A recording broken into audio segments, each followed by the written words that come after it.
Hello, my name is Voya and welcome to My Deep Guide. And today's is going to be like, we're not going to be looking at a specific physical product. This thing in my hand, this is the regular Supernote A6X. This is not the X2 yet, so just the regular one.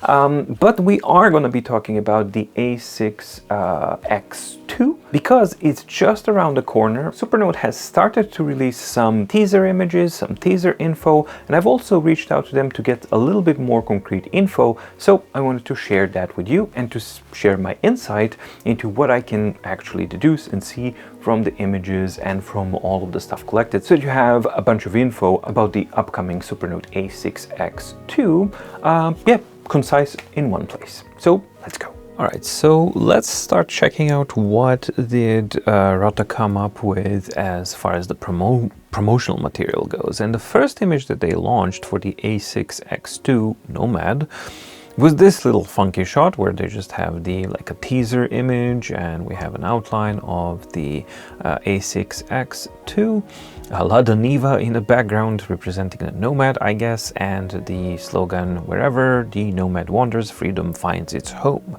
Well, you know, nice, but it doesn't really tell us that much. Then the next one was actually a lot more important and a lot more substance here. So, sustainability in a world where conformity reigns, modularity liberates. And we finally get to see what is going to be a requirement fairly soon in European Union and hopefully in the rest of the world. It is going to be required of any new device, in EU at least, I think from 2025 or 2027, I'm not entirely sure. But yeah, the requirement is going to be that the devices, newly purchased devices, it's possible to replace a battery and that they are repairable. So that is something that I absolutely love. Basically, we're just going back to, 2000s, the first decade where things were repairable until Apple said with their iPhone, nah, I don't think so. We have a back cover, we have the internal components, and what looks like maybe magnets kind of holding it together, or maybe these are screws. One thing that you should definitely expect from a modular device that has so many pieces that need to go in and out and hold them together and everything, like the modular design, I expect that this device might be thicker. Maybe. It doesn't look like it from images. If it's not thicker, then it was like probably a very big challenge. But what you're probably going to be looking at is maybe heavier, because it simply has more components to kind of deal with. I don't know, we shall see. That's just me speculating at this point, but that's what we see from this image. And then we got the third one, which is about Zen. And it's about where balance meets ambidexterity, harmonizing aesthetics and functionality. And that's actually pretty freaking cool, because what we can see here is that the signature swipe stripe on the side is now actually on both sides of the device. And that not only is going to be probably a welcome thing for left-handed users, but I think that that's probably going to open up doors for more exploration from the Ratta team to have more functionalities and more shortcuts and things like that. What we can also see is that here on the top we have like a regular white version of the A6X, and here is some kind of a different version, whether that's glass or metal or I don't know, something, but it looks different, at least on this image. And then I wrote to Ratta to ask them a couple of things regarding the Supernote A6X mainly, and also a little bit about the A5X2 as well.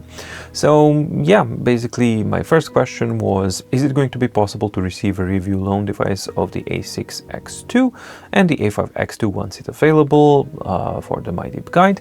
And they are saying that yes, they plan to send the A6X2 Nomad. And then they're saying like a special edition we call Crystal. So maybe this is the Crystal version that they're talking about. I don't know, guessing, but maybe that's the one. and it's going to be either by the end of this month, which is November, or early next. So as soon as we fine-tune the software, and they're going to keep me in the loop for the A5X2, but nothing more regarding that. So my next question was, has there been a component upgrade in the X2 devices, and if so, what are the specifications? The A6X2 Nomad boasts an enhanced processor and memory. We already know that it's going to be a quad CPU, I think with 2 GB of RAM or 4 GB of RAM, or maybe 3, I don't know. But what truly sets it apart is its modular design. It features a user-changeable battery and an SD card slot. Hey, didn't know that. This makes it easier to repair and upgrade, ensures longevity, and minimizes e-waste, which is all great stuff. My next question was, what is the purpose and how will the dual boot OS functionality work? Because that's something that I'm genuinely wondering about, so this is what they say. The A6X2 Nomad will come with Android as a built-in system from the X series. So the same thing that we have on the X now, with a Linux version to be offered as a community edition in the future. So we're probably not going to be seeing the Linux version of the OS for the X2 from the get-go. So in the future, requiring user download and installation. So that's going to be the optional thing, and it's not going to be on the launch date. All right, cool. So we've kept Linux because it provides us with a practical platform to confirm that we can meet typical usage needs with a minimal system, aside from installing third-party Android apps. The experience we gain here will pave the way for launching new models in the future, as both leaner and more cost-effective devices will demand less hardware resources and smaller batteries, which is a very, very interesting and a completely opposite direction than what Books is taking. So that, I think, is a sign of a healthy market for the e-ink devices, that you can actually choose whether or not you're chasing the performance thing or you're chasing the effectiveness and the how effective the device is. Yeah, we are having the offerings, or we're going to have the offerings from multiple different companies. Then we have the X2 platform has to not only accommodate both systems, but also support a modular hardware design, including user replaceable battery and motherboard, which is really cool, because if that's the repairability factor, and that is pretty freaking cool, because if something does go wrong, then you can do it. What remains to be seen is also, is it going to be user replaceable screen, that if the screen breaks, you can actually just open up your device, easily detach the screen and send it back, or send back the device, and then your experts can kind of replace it and stuff. That would be a cool thing to know as well for the longevity of the device.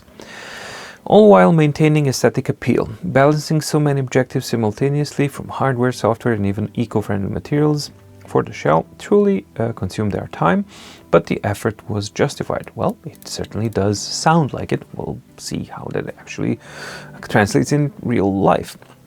We're still a small team that has to sustain the current market to support ourselves while planning for future significant shifts. We need to manage our speed. We're up to the challenge because this endeavor is truly interesting. Will the A5X2, that's the A5 and not the A6, so A5X2, will it have 300 ppi screen?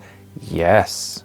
So that is very, very interesting thing to see and hear. Will the A4X have a replaceable battery, and do you know its predicted availability? That should not have an apostrophe here. The design of the A4 size product has not been finalized yet. That's all they're saying. So we got no info there at all. And then finally, will the regular X platform continue to be updated, or are there going to be X2 exclusive functionalities that the regular X devices will not have? So basically, yeah, what's the difference between X and X2?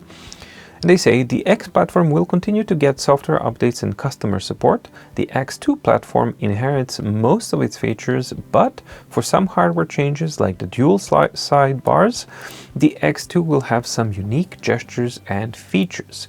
Okay, so there is going to be a difference, and the dual sliders are going to be used for different unique gestures and features. We plan to start the pre-order of A6X2 Nomad this month. Some information may change and we'll keep you updated. Well, alrighty then. So quite a few things that are really interesting and I think quite important. For me, the most interesting one is actually that we're going to have two sliding sliders to the sides, and I'm kind of curious to see what this opens up as far as functionality goes, because Ratta team has been extremely good at figuring things out and making stuff, usable. The whole idea of making the battery replaceable, not just battery replaceable, but also the device is repairable, so that if a component brings, you don't have to check it, it's not, kind of dead, you can receive a replacement part. That is really significant and important thing to see. Also, I'm incredibly curious to try out the Feel Right 2, because unlike other tablets that have kind of paper-like surface, they are not saying that it's paper-like, they're saying it's like paper. So they've tried to get at least according to Ratta team, that they've tried to get the authenticity of the resistance and softness of paper on their product, and that's something that I'm really going to be interested in to see how it works. And also improved reflectivity, which was something that users were talking about as well. And of course we have the updated mounting mechanism that appears to be magnets, but I'm not really entirely sure what it is. So that remains to be seen. As you've seen, they've confirmed that I will be getting a review device once it's ready, and I'm incredibly excited to actually, get it in my hands once that happens and bring that to you guys. Let me know in the comments down below, what do you guys think? What are you excited about? What you're not excited about? And also engage in a discussion down below in the comments, because that helps the visibility of the video and of the channel and helps it with the recommendations as well. And of course, if you like the video, like and subscribe. Thank you so much for watching. Stay safe, stay healthy, and see you in the next video. Bye.